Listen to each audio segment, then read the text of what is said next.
श्री राम जय जय राम, श्री राम जय जय राम, श्री राम जय जय राम, श्री राम जय जय राम। ओम श्री गणेशाय नमः, ओम श्री गुरुवे नमः, ओम श्री सीतारामचंद्राभ्यां नमः, ओम उमामहेश्वराभ्यां नमः, ओम श्री एकादशीदक्षेश्वरांध्रकाशी हनुमते नमः।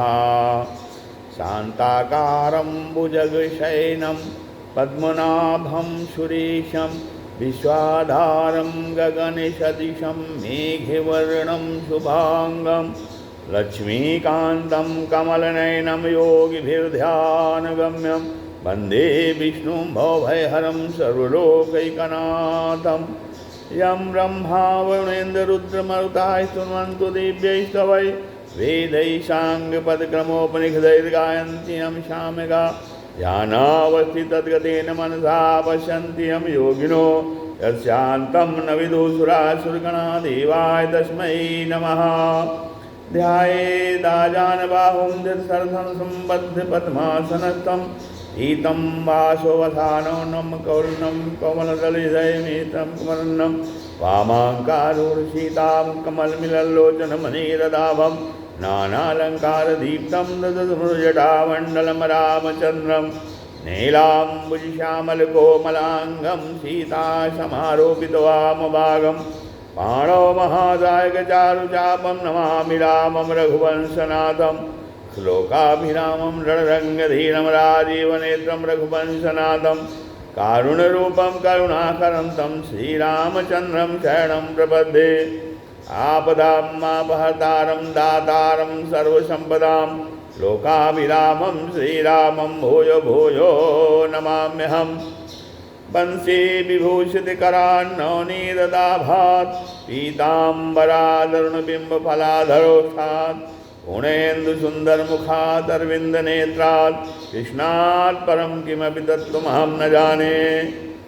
भवानी शङ्करो वन्दे शुद्धा विश्वासरूपिणो, याभ्यां विना न पश्यन्ति सिद्धा स्वान्तस्त्वमीश्वरम्। मनोजवं मारुततुल्यवेगं, जितेन्द्रियं बुद्धिमतां वरिष्ठं, वातात्मजं वानरयूथमुख्यं, श्रीरामदूतं शरणं प्रपद्ये।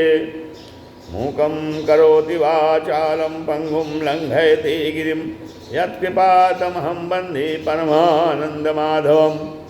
गुरुर्ब्रह्मा गुरुर्विष्णु गुरुर्देवो महेश्वरः, गुरुसाक्षात् परब्रह्म तस्मै श्रीगुरुवे नमः। अज्ञानान्धकारस्य ज्ञानाञ्जनशलाकया चक्षुरुन्मीलितं येन तस्मै श्रीगुरुवे नमः। श्रीराम जय जय राम, श्री राम जय जय राम।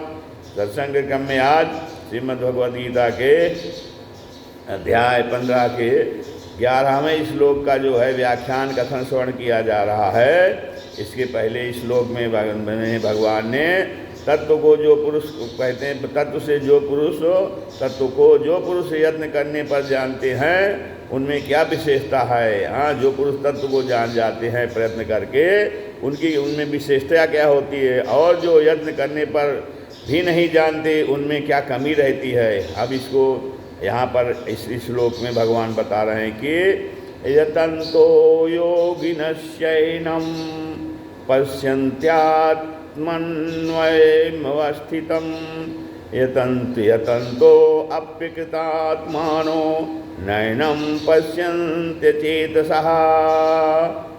कहते हैं कि यत्न करने वाले योगी लोग अपने आप में स्थित जो ये परमात्म तत्व है, इस परमात्म तत्व का अनुभव करते हैं, परंतु जिन्होंने अपना अंतःकरण शुद्ध नहीं किया है, ऐसे अविवेकी मनुष्य जो है यत्न करने पर भी इस तत्व का अनुभव नहीं करते हैं। यतन्तो योगिनश्चैनं पश्यन्ति, यहाँ जो है योगिना पद इन सांख्य योगी साधकों का वाचक है, जिनका एकमात्र उद्देश्य परमात्म तत्व को प्राप्त करने का बन चुका है। हाँ, और यतन्तः पद जो है साधन परक है, भीतर की लगन जिसे पूर्ण किए बिना चैन से न रहा जाए, यत्न कहलाता है।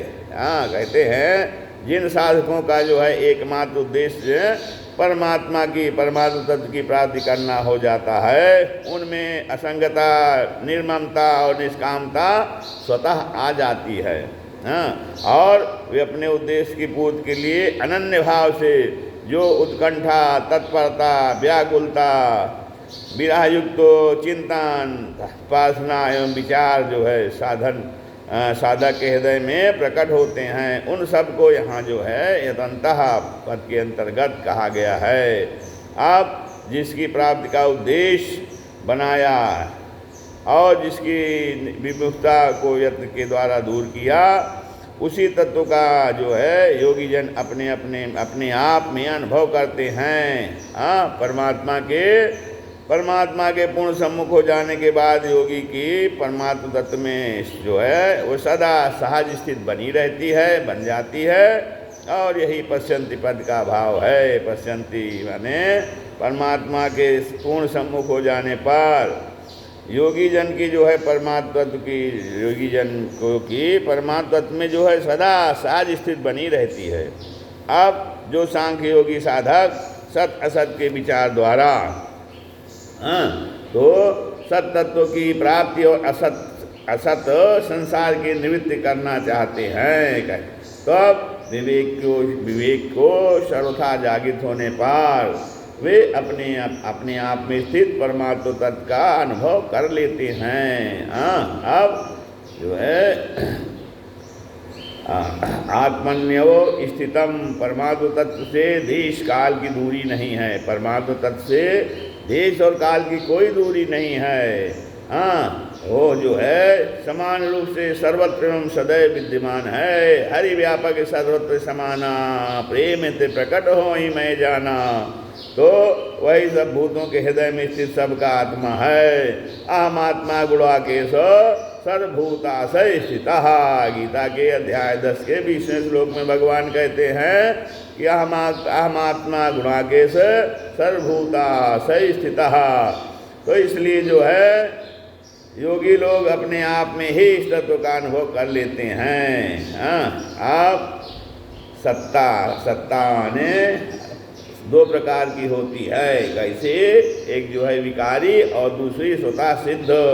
जो सत्ता जो है उत्पन्न होने के बाद प्रतीत होती है वह विकारी सत्ता कहलाती है, और जो सत्ता कभी उत्पन्न नहीं होती प्रत्युत जो है सदा माने अनादिकाल से जो कि त्यों रहती है वह स्वतः सिद्ध सत्ता कहलाती है।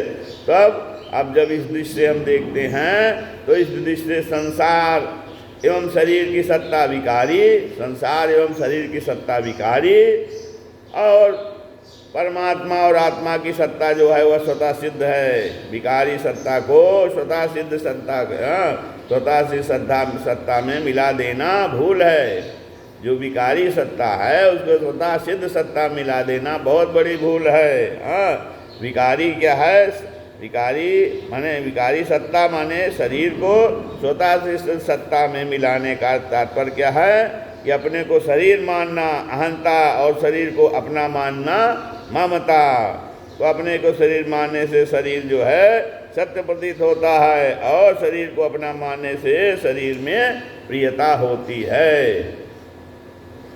तो अब जो है ये जो उत्पन्न हुई विकारी सत्ता से संबंध विच्छेद करके अनुत्पन्न जो उत्पन्न नहीं होती है अनादि से है वो स्वतः सिद्ध सत्ता में स्थित होना ही जो है आत्मनि अवस्थितम, ये पद का भाव है। अब जीव जो है क्या? जीव माने चेतन। जीव ने भगवत प्रदत्त जो है विवेक का अनादर किया, और विवेक का अनादर करके शरीर अर्थात जड़ को मैं और मेरा मान लिया, अर्थात जो है वो शरीर से अपना संबंध मान लिया। तब जीव के बंधन का कारण यह माना हुआ संबंध ही है। मनेयो मनुष्याणाम कारणम बंध मोक्षयो। तो वह संबंध इतना दृढ़ है कि मरने पर भी छूटता नहीं, और जो है कच्चा इतना है कि जब चाहे तब छोड़ा जा सकता है। किसी से अपना संबंध जोड़ने अथवा तोड़ने में जीव जो है सर्वथा क्या है? स्वतंत्र है। जीव जब जिससे चाहे संबंध जोड़े और जब चाहे तोड़ दे। तो इसी स्वतंत्रता का दुरुपयोग करके जीव जो है शरीर आदि जो विजातीय पदार्थों से अपना संबंध मान लेता है, क्योंकि जीव का संबंध, शरीर का संबंध संसार से है और जीव का संबंध परमात्मा से है। लेकिन फिर भी जो है जीव स्वतंत्र है कि जिससे संबंध रखे या जिससे तोड़े, तो जीव जो है अपनी स्वतंत्रता का दुरुपयोग करता है और फिर दुरुपयोग करता है तो उससे जो शरीर संसार उससे विजाती हैं, क्योंकि शरीर संसार तो है अब विनाशी हैं और जीव अर्थात आत्मा और परमात्मा जो अविनाशी हैं, तो वो जीव आत्मा अर्थात जीव जो है वो शरीर से अपना संबंध जोड़ लेता है विजाति से। तब अब अपने विवेक अर्थात शरीर से अपनी भिन्नता का ज्ञान को महत्व न देने से विवेक दब जाता है। तब जब विवेक दब गया तो विवेक के दबने पर शरीर अर्थात जड़ तत्व की प्रधानता हो जाती है और वह सत्य प्रतीत होने लगता है। सत्संग स्वाध्याय आदि से जैसे जैसे विवेक विकसित होता है वैसे वैसे शरीर से जो माना हुआ संबंध है वो छूटता चला जाता है। अब विवेक जागृत होने पर परमात्मा माने चिन्मय तत्व से अपने वास्तविक संबंध का, उसमें अपनी स्वाभाविक स्थिति का अनुभव हो जाता है और यही आत्मनि अवस्थितम पद का भाव है। अब विकारी सत्ता जो है, विकारी सत्ता संसार के संबंध में से अहंता माने मैंपन की उत्पत्ति होती है और यह अहंता जो है वो दो प्रकार की मानी जाती है। कैसे? पहले जो है श्रवण से मानना, जैसे दूसरों से सुनकर कि मैं अमुक नाम वाला हूँ, मैं अमुक वर्ण वाला हूँ आदि जो है अहंता मान लेते हैं। और क्रिया से मानना जैसे जो है व्याख्यान देना, शिक्षा देना, चिकित्सा करना आदि क्रियाओं से कि मैं वक्ता हूँ, मैं शिक्षक हूँ, मैं चिकित्सक हूँ आदि अहंता मान लेते हैं। तब ये दोनों ही प्रकार की अहंता जो है सदा रहने वाली नहीं है। फिर जबकि है जो है वो है रूप जो है स्वतः सिद्ध सत्ता सदा रहने वाली है। मैं रूप से मानी हुई अहंता का त्याग होने पर हूँ रूप विकारी सत्ता का भी स्वतः त्याग हो जाता है और योगी को है रूप जो स्वतः सिद्ध सत्ता में वह अपनी स्थिति का अनुभव कर लेता है और जब उसको अपनी स्थिति का अनुभव हो जाता है, यही अपने आप में तत्व का अनुभव करना है। अब जो मेन मार्मिक बात क्या है कि देश काल आदि के अपेक्षा से कहे जाने वाले मैं, तू, यह और वह इन चारों के मूल में है कि रूप से एक ही परमात्मा तत्समान रूप से विद्यमान है। और तो जो है इन चारों का प्रकाशक और आधार है। परमात्मा तत्व जो है ये इन चारों का मैं, तू, यह, वह सबका प्रकाशक है और आधार है। मैं, तू, यह और वह ये चारों निरंतर परिवर्तनशील हैं और जो है जो है नित्य अपरिवर्तनशील है। इनमें तू है, यह है और वह है ऐसा तो कहा जाता है, पर मैं है ऐसा न कहकर मैं हूँ कहा जाता है। कारण यह है कि मैं हूँ, मैं हूँ, मैं हूँ मैंपन के कारण आया है। अब जब तक मैंपन है तभी तक हूँ के रूप में एक देशीता या परिच्छिन्नता है। मैंपन के कारण, मैंपन के मिटने पर एक है ही जो है वो शेष रह जाता है। अब आत्मनि अवस्थितम का तात्पर्य है कि हूँ मैं है और है मैं हूँ स्थित है। दूसरे शब्दों में हूँ में है और है में हूँ स्थित है। दूसरे शब्दों में व्यष्टि में समष्टि, व्यष्टि में समष्टि और समष्टि में व्यष्टि स्थित है। अब जिस प्रकार समुद्र और लहरें दोनों एक दूसरे से अलग नहीं किए जा सकते, उसी प्रकार है और हूँ दोनों एक दूसरे से अलग नहीं किए जा सकते।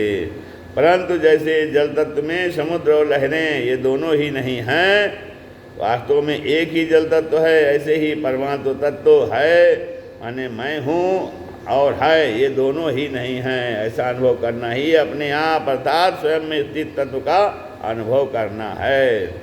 अब मैंपन के कारण संसार में सुखासक्ति तथा परमात्मा से विमुखता होने से ही परमात्मा का अपने आप में अनुभव नहीं होता।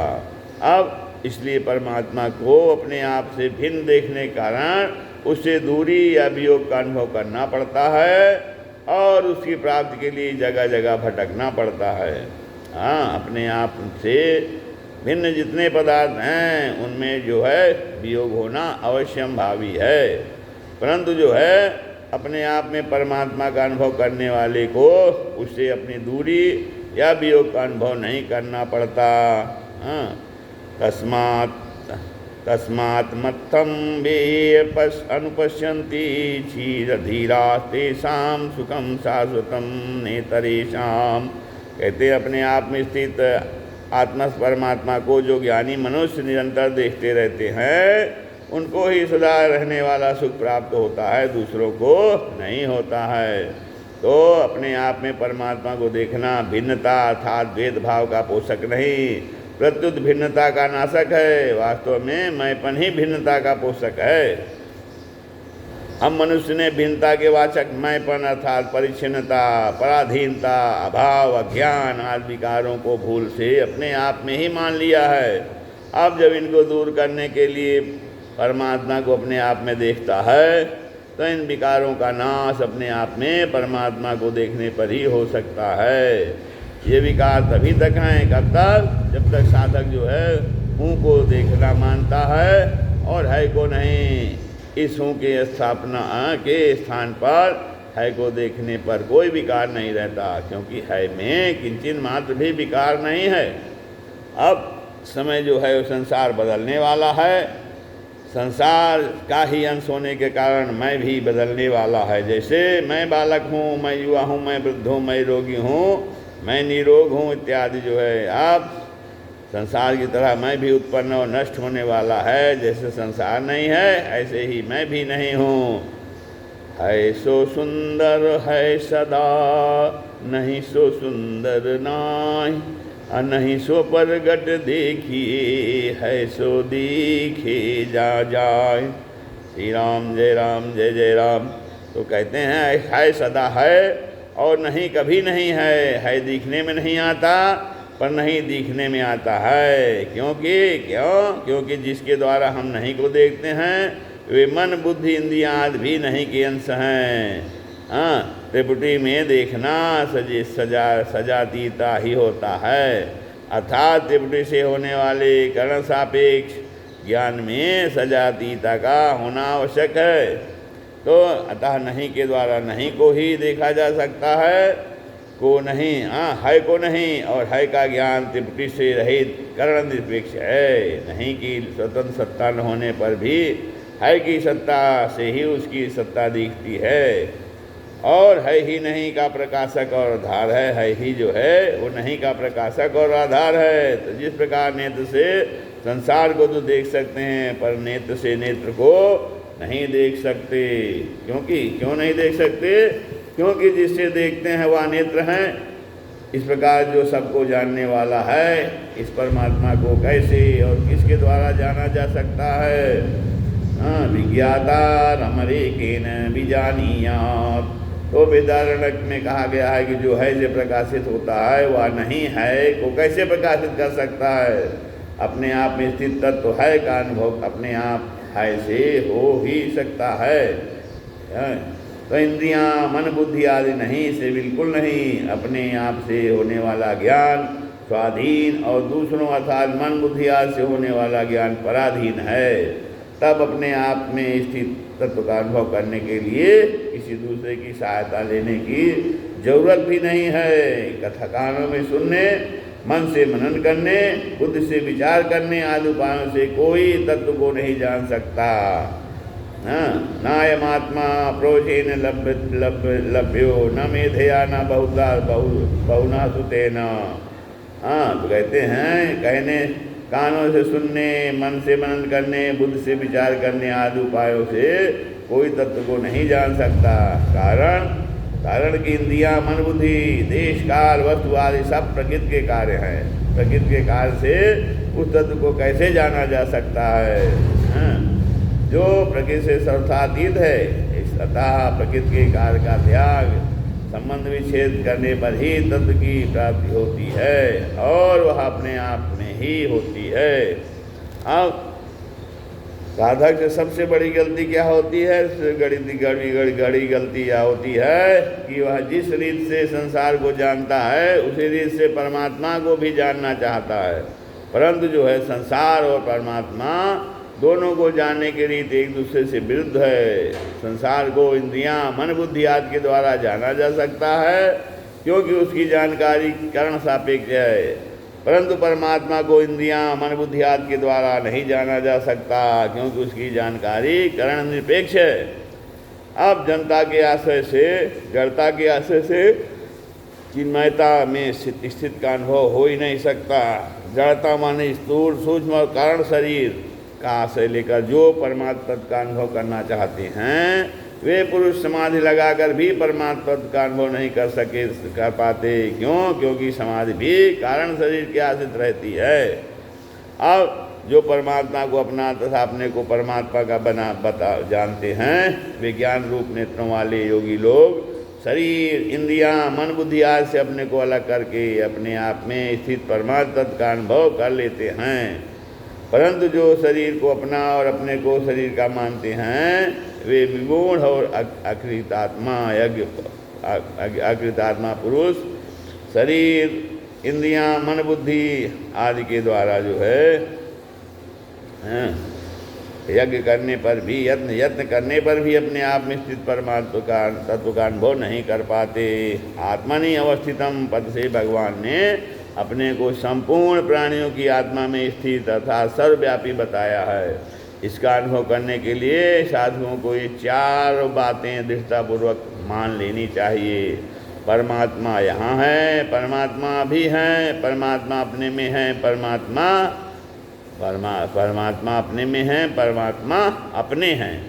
तब परमात्मा सब जगह सर्वव्यापी होने से यहाँ भी हैं, सब समय में यानी तीनों कालों में होने से अभी भी हैं, सब में होने से अपने में भी हैं और सबके होने से अपने भी हैं। तब इस दृष्टि से परमात्मा यहाँ होने से उनको प्राप्त करने के लिए दूसरी जगह जाने की आवश्यकता नहीं है। हाँ, अभी होने से उनकी प्राप्ति के लिए भविष्य की प्रतीक्षा करने की आवश्यकता नहीं है। अपने में होने से उन्हें बाहर ढूंढने की आवश्यकता नहीं है और अपने होने से उनके सिवाय किसी को भी अपना मानने की आवश्यकता नहीं है। अपने होने से वे स्वाभाविक अत्यंत प्रिय लगेंगे। अब प्रत्येक साधक के लिए उपयुक्त 4 बातें अत्यंत महत्वपूर्ण और तत्काल लाभदायक हैं। साधक को जो है ये 4 बातें दृढ़ता से मान लेना चाहिए। समस्त साधनों का यह साधन है, इसमें किसी योग्यता, अभ्यास, गुण आदि की भी जरूरत नहीं है। ये बातें स्वतः सिद्ध और वास्तविक हैं, इसलिए इनको मानने के लिए तभी योग्य हैं, सभी योग्य हैं, ये सभी पात्र हैं, सभी समर्थ हैं। सत्य यही है कि वे एकमात्र परमात्मा को ही चाहते हो। यतंतो अप्यकृतात्मानो नैनम पश्यन्त चेतसः, जिन्होंने अपना अंतःकरण शुद्ध नहीं किया है उन पुरुषों को यहाँ अकृतात्मा ना कहा गया है। हाँ, तो सत असत के ज्ञान विवेक को महत्व न देने के कारण ऐसे पुरुषों को अचेतसा पद कहा गया है। अब जिनके अंतःकरण में संसार के व्यक्ति, पदार्थ आदि का महत्व बना हुआ है और जो शरीर आदि की को अपना मानते हुए उनसे सुख भोग की आशा रखते हैं, ऐसे सभी पुरुष अकृतात्माना और अचेतसा हैं। ऐसे पुरुष तत्व की प्राप्ति से चाहते हैं, तत्व की प्राप्ति तो चाहते हैं, पर वे शरीर, मन, बुद्धि और जड़ माने प्राकृतिक पदार्थों की सहायता से चेतन परमात्मा तत्व को प्राप्त करना चाहते हैं। हाँ, अब परमात्मा जड़ पदार्थों की सहायता से नहीं प्रत्युत जड़ता के त्याग से मिलते हैं। जड़ता के त्याग से मिलते हैं, जड़ पदार्थों के की सहायता से नहीं मिलते हैं। तब इस श्लोक में इस श्लोक में जो है तंता पद 2 बार आया है। भाव यह है कि यत्न करने से सफलता और समानता होने पर भी एक ज्ञानी पुरुष तो तत्व का अनुभव कर लेता है, दूसरा मूल नहीं कर पाता। ऐसे यह सिद्ध होता है कि शरीर, इंद्रिया, मन, बुद्धि के द्वारा किया गया यत्न तत्व प्राप्ति में सहायक होने पर भी अंतःकरण अर्थात जड़ता के साधन के साथ संबंध को रहने के कारण और अंतःकरण में सांसारिक पदार्थों का मात्र रहने के कारण यत्न करने पर भी तत्व की को प्राप्त नहीं किया जा सकता। जिनकी दृष्टि असत अर्थात राजनीतिक भोग और संग्रह पर भी कभी हुई है, तो ऐसे पुरुष सत तत्व को कैसे देख सकते हैं। अब अज्ञात्मा और अचेतस पर पुरुष करने में तो ध्यान, स्वाध्याय, जप आदि सब कुछ करते हैं, पर अंतःकरण में जड़ता माने सांसारिक भोग और संग्रह का महत्व जो है, तो महत्व रहने का उन्हें तत्व का अनुभव नहीं होता। यद्यपि ऐसे पुरुषों के द्वारा किया गया यत्न भी निष्फल नहीं जाता, तथापि उनका जो है तत्व का अनुभव उन्हें वर्तमान में नहीं होता। वर्तमान में उनका अनुभव जड़ता का श्रेष्ठ, जड़ता का सर्वश्रेष्ठ त्याग होने से ही हो सकता है। अब जिसका आश्रय लिया जाए उसका त्याग नहीं हो सकता, यह नियम है।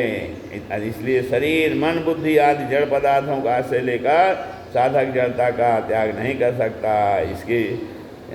इसके सिवाय मन, बुद्धि आदि जड़ पदार्थों को लेकर साधन करने वाले में सूक्ष्म अहंकार बना रहता है, जो जड़ता का त्याग होने पर ही निवृत्त होता है।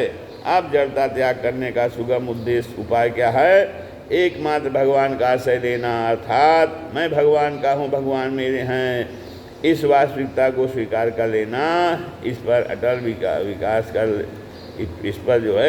विश्वास कर लेना चाहिए। इसके लिए यत्न या अभ्यास करने की भी जरूरत नहीं है। वास्तविक बात को दृढ़तापूर्वक स्वीकार मात्र कर लेने की जरूरत है। श्री राम जय जय राम, श्री राम जय जय राम, श्री राम।